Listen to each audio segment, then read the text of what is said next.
¿Qué tal? ¿Cómo están? Qué gusto compartir nuevamente ¿Qué creen los que creen? Aquí estamos siguiendo adelante con estos programas que, como ustedes saben, habitualmente conduce Monseñor Jorge Casareto, el obispo emérito de San Isidro, pero que también en este año lo ayudo como colaborador de este programa. Mi nombre es Miguel Ángel de Aníbales, obispo de San Martín, partidos de San Martín y 3 de febrero. Me acompaña Jessica. ¿Cómo estás, Jessica? ¿Cómo le va, padre? Siempre te digo de una forma y después de la otra, pero voy a donde tengo que llegar. Voy a donde tengo que llegar.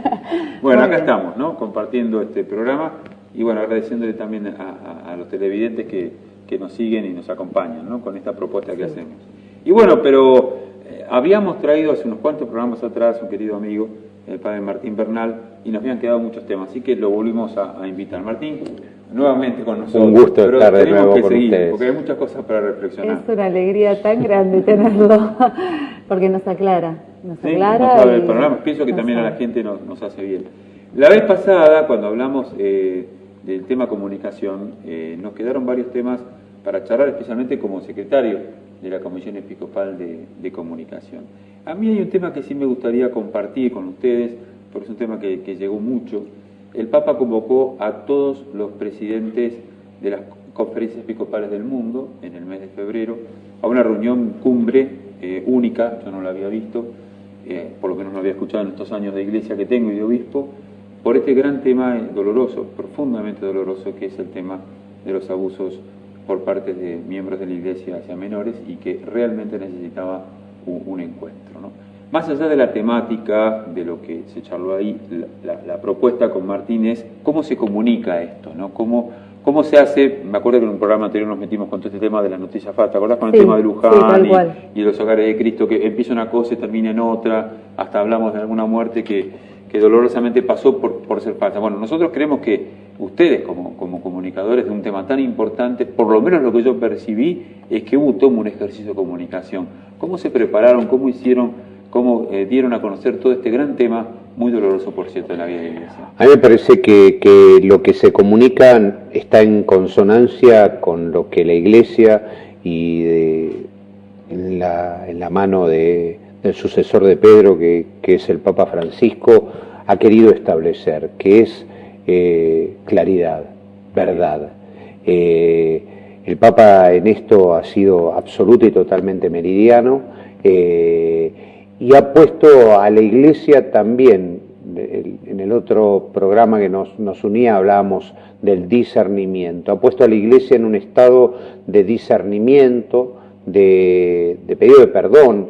Esto yo lo traigo a cuento porque en la relación final que él hace, en su alocución final, unas palabras profundísimas, ¿no? Primero él da una contextualización, ¿no? El tema de los abusos es un tema que ha estado presente a lo largo de toda la historia, en todas las culturas y en ámbitos a veces que deberían ser los ámbitos más sagrados. La Iglesia ciertamente es uno, la familia es otro, los lugares, la escuela, los clubes. Había un axioma, creo, clásico que decía que cuando lo más noble se corrompe termina siendo lo peor, ¿no?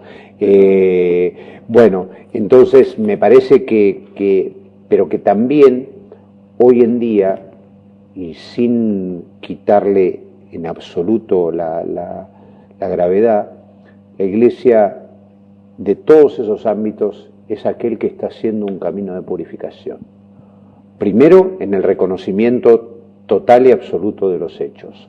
Y segundo, en la transformación, en la condena y en el purificar, en aquellos miembros, ¿no? O sea, que han entrado en esta especie de pecado gravísimo y terrible, ¿no? Entonces, lo que estamos comunicando precisamente es eso. En todo este tema de los abusos, y esto lo hemos hablado muchísimo muchas veces con el padre Máximo, a través de circunstancias, tanto desde la oficina de prensa como de la comisión de comunicación. Claro que el padre Máximo Cursinove, que es el encargado de la oficina de prensa del episcopado, ¿no? Trabajando en conjunto. Donde hemos trabajado y donde hemos acompañado muchas situaciones que se han dado en nuestro país, ¿no? Donde se nos pregunta, porque a veces las cosas ocurren en el interior, pero tienen como su epicentro mediático o comunicacional en Buenos Aires, ¿no? El resguardo de las víctimas, porque a veces también el periodismo tiene como un ensañamiento en la noticia y quiere que todo se diga o todo se dé a conocer, y hay cosas que no deben decirse ni deben darse a conocer, ¿eh? O sea, sí debe decirse la realidad de los hechos, sí debe condenarse a aquellos perpetradores de esos hechos, pero también debe tenerse un cuidado absoluto con la vida y la integridad de la víctima, porque si no se la está sometiendo a un nuevo abuso en su historia, porque si esa persona que ha llevado esa historia a veces oculta, de manera vergonzante por un montón de cosas que no entendía, por culpas, en un momento tiene la capacidad y la fuerza para sacarla, eso merece el más amplio de los respetos. Entonces, ahí es como que entramos en un tema de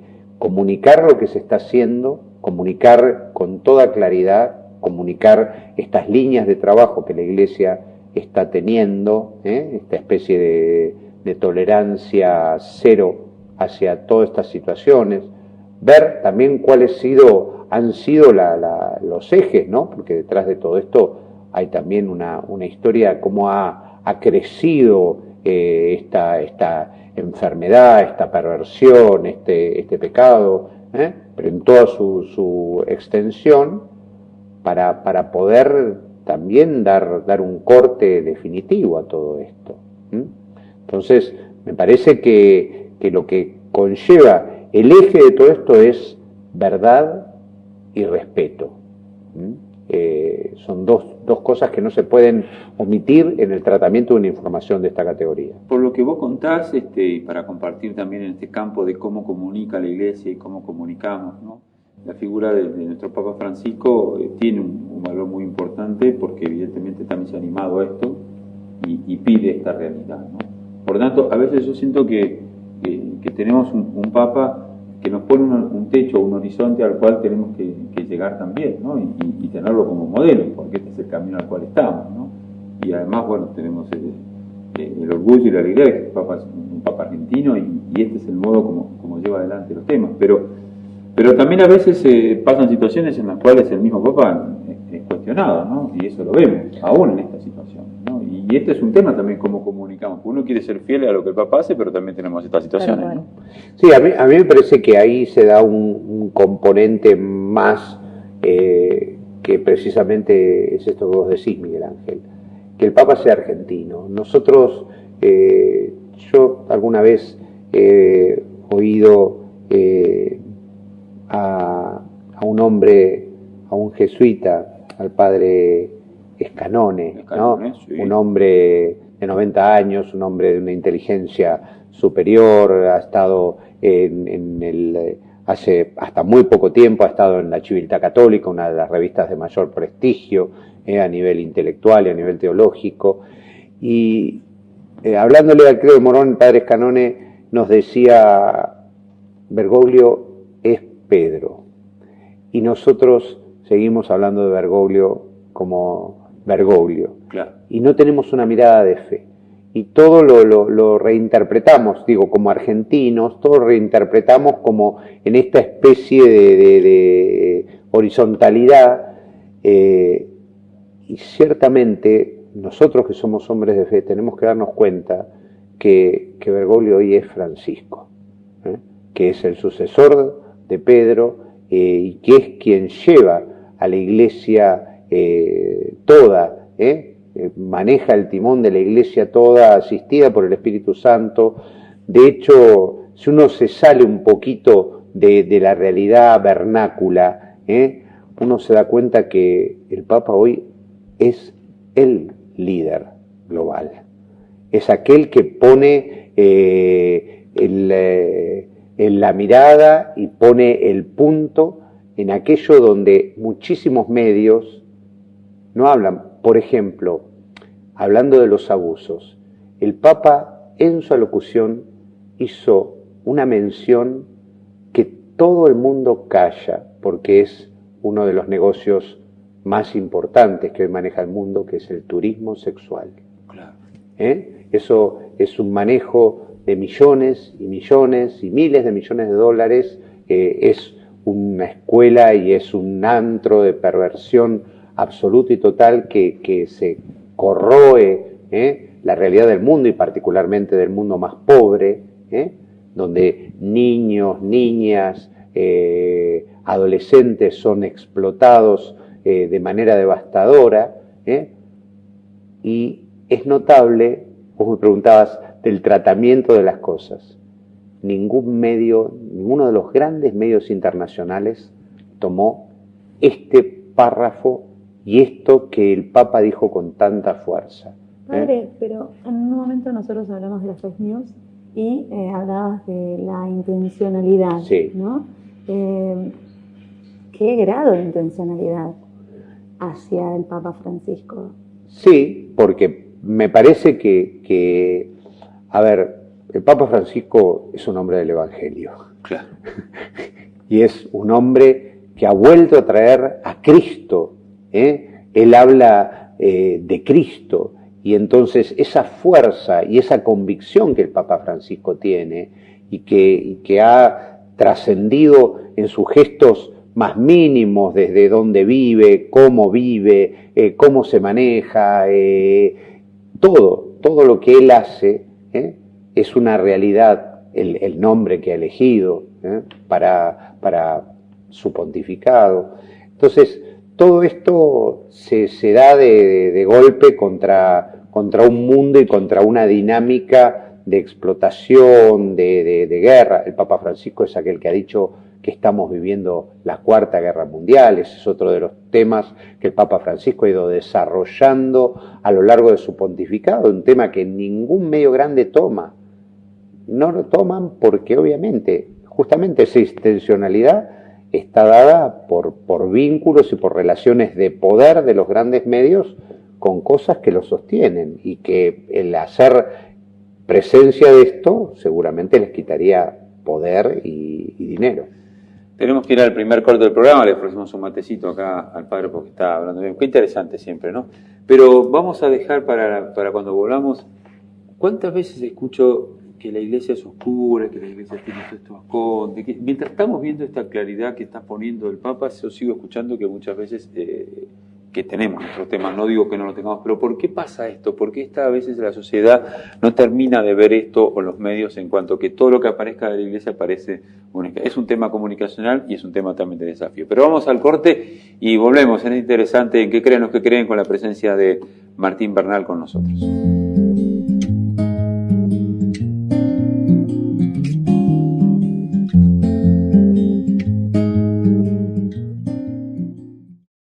Seguimos acá en Que Creen los que Creen, estamos compartiendo unos matecitos también con el padre Martín Bernal, el secretario ejecutivo de la Comisión Episcopal de Liturgia, con Jessica, compartimos el programa, interesante, ¿no? Muy interesante. La presencia de Martín.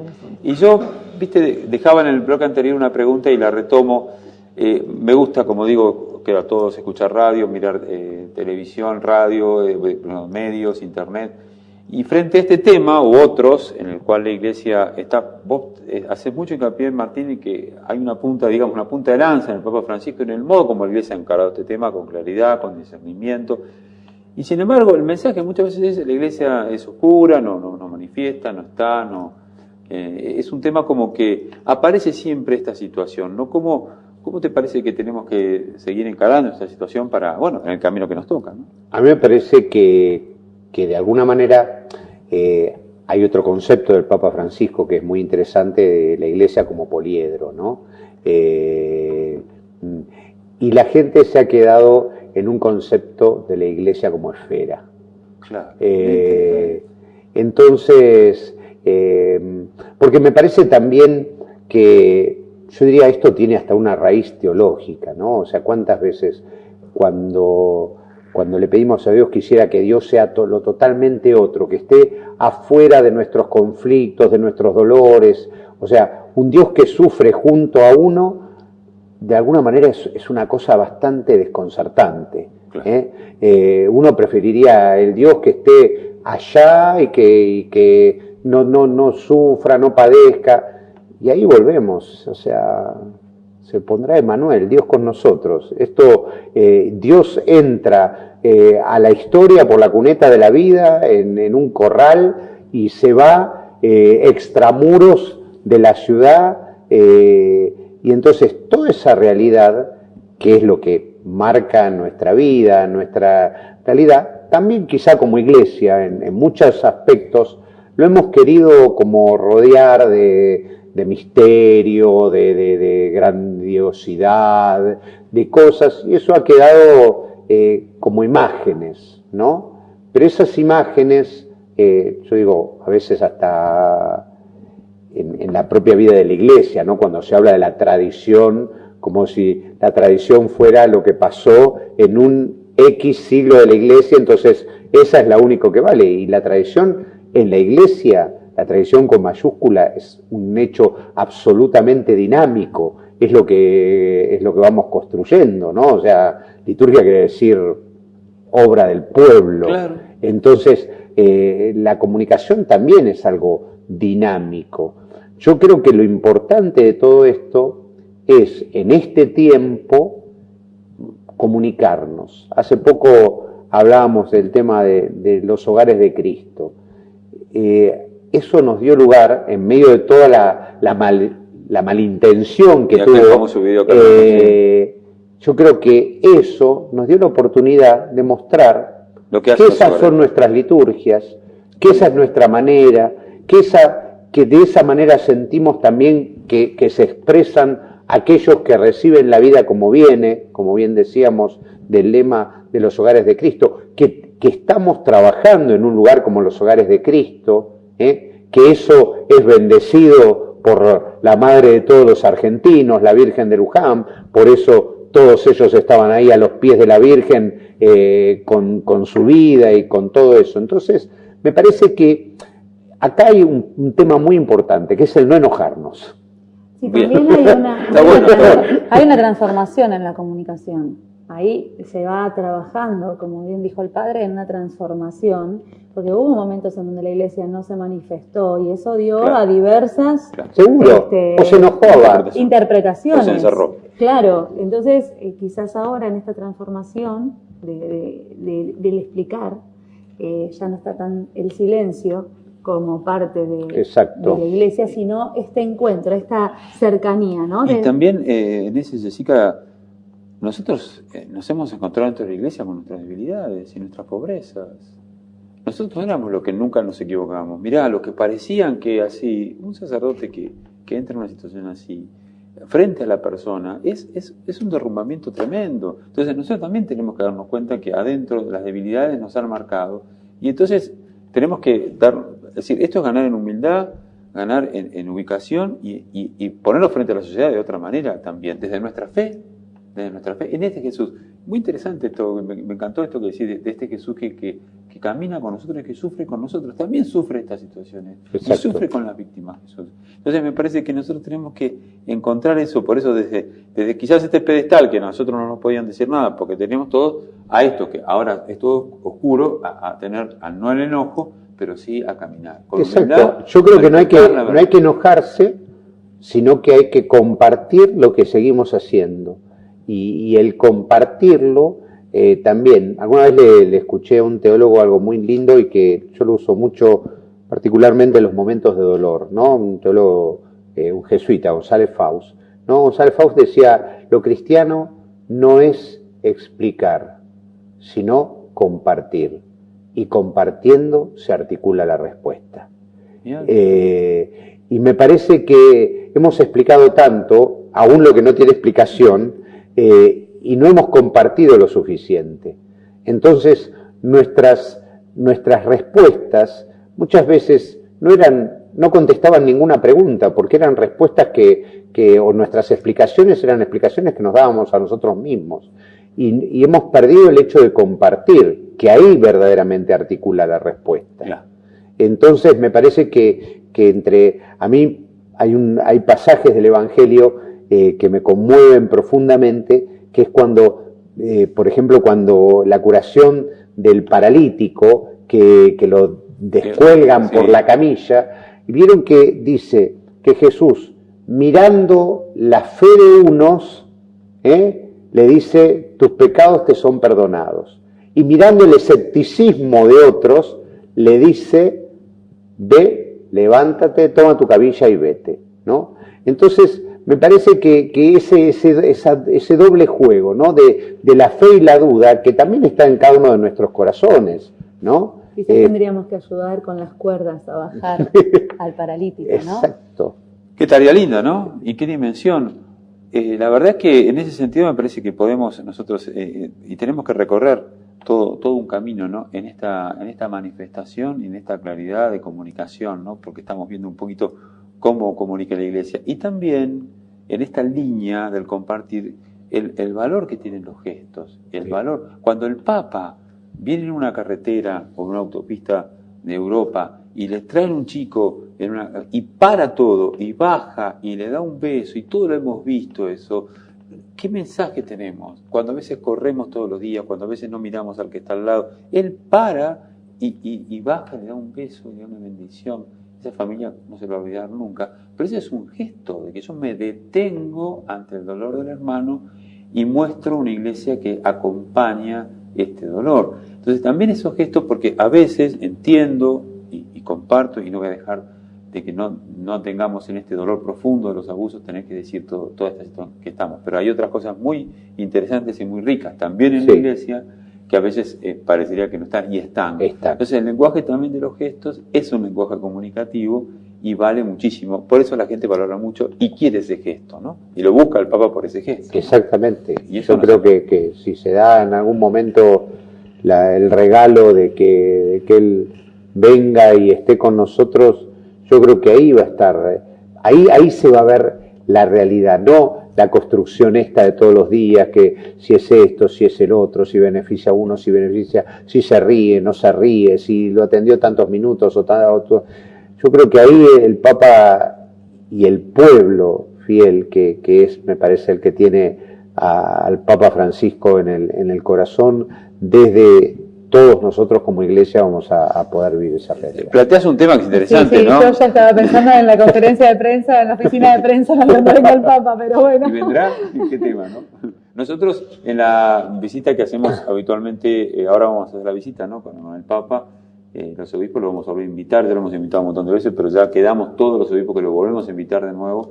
Ojalá que eso se dé, ¿no? Imaginando eso, qué movida, ¿no? Poder comunicar a nuestra Argentina todo lo que el Papa quiera decir, ¿no? Exactamente, y me parece que eso también como iglesia argentina, ¿no? O sea, dentro de todo, aún dentro de toda la circunstancia y todo esto, creo que, como vos decías, ¿no? Somos una iglesia llena de vida, de fuerza, de transformación, de lucha junto a los que están en esa cuneta de la vida, y eso es algo que nos lleva al Evangelio. Y además pienso que si, no sé, la oportunidad de poder decirle a Francisco es esto, ¿no? Hay muchísima gente, seguro entre la que nos ve, que desearía, aunque sea, ver pasar el Papa Móvil, aunque sea delante. Muchísima gente muy pobre, muy necesitada, muy afligida. Que lo quiere. Y que sería esa situación lindísima que levantaría el ánimo, porque lo hemos visto en muchísimos lugares, ¿no? Bueno, este es un deseo también. ¿En qué creen los que creen? También podemos creer nosotros fuertemente con ustedes en que nos visitará el Papa Francisco. El Papa y estará con nosotros. Bueno, la verdad que hemos compartido 3 programas en la historia de que creemos la cree con Martín, cada uno con su tema. Me acuerdo que hicimos uno sobre la Catedral del Buen Viaje y toda la piedad popular, otro sobre el tema de las comunicaciones, incluso nos fuimos un poquito por ese tema de las noticias falsas, y ahora este último, ¿no? Sobre cómo comunicar en la iglesia esta etapa dolorosa. En todos, gracias, Martín, gracias por tu a ustedes. sabiduría, por tu comunicación, ¿no? Creo que lo hemos aprovechado muy bien, ¿no? Sí, muy bien. Gracias, Padre, por su generosidad. No, gracias a ustedes por invitarme. Bueno, y en que crean los que creen es así. Por ahora estamos nosotros con Jessica y yo. Quizás el próximo está Pablo Mutini y Jorge Casareto, que son los que también conducen. Y de esta manera, hasta el 2019, estaremos así un poquito caminando juntos. Gracias por acompañarnos y será hasta la próxima en que creen los que creen.